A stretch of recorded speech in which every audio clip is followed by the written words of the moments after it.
రూపాయలు ఎగరగొట్టడం, రెండవ సంవత్సరం బడ్జెట్లో మేము ఇస్తామని చెప్పి కేటాయించి 10,000 ఇచ్చి 10,000 ఎగరగొట్టడం, ఈ మూడవ సంవత్సరం కూడా 20,000 రూపాయలు ఇవ్వడానికి కావాల్సినటువంటి నిధులను మీరు కేటాయించకపోవడం. రెండవది అత్యంత దుర్మార్గం.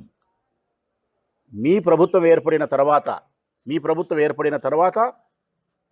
4 ప్రకృతి వైపరీత్యాలు సంభవించినాయి. ఇప్పటికీ 4 సంభవించినాయి మీ ప్రభుత్వం ఏర్పడిన తర్వాత. మీడియా సోదరులకు కూడా తెలుసు. ప్రతి ప్రకృతి వైపరీత్యం సంభవించినప్పుడు మేము ప్రెస్ మీట్ పెట్టి చెప్పినాం ఎంత నష్టం జరిగింది, పశువులు ఎన్ని చనిపోయినాయి, గృహాలు ఎన్ని పోయినాయి, డబ్బులు ఎంత నష్టం జరిగింది, పంట నష్టం ఎంత జరిగింది, పెట్టుబడి ఎంత పోయింది.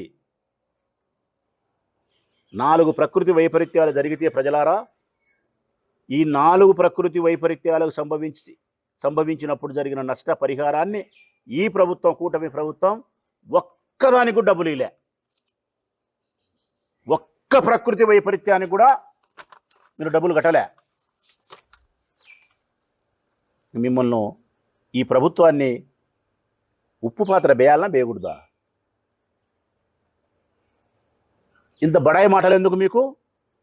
నేను చెప్పింది కూతలని. ఇది కూతల ప్రభుత్వమే, చేతల ప్రభుత్వం కాదు.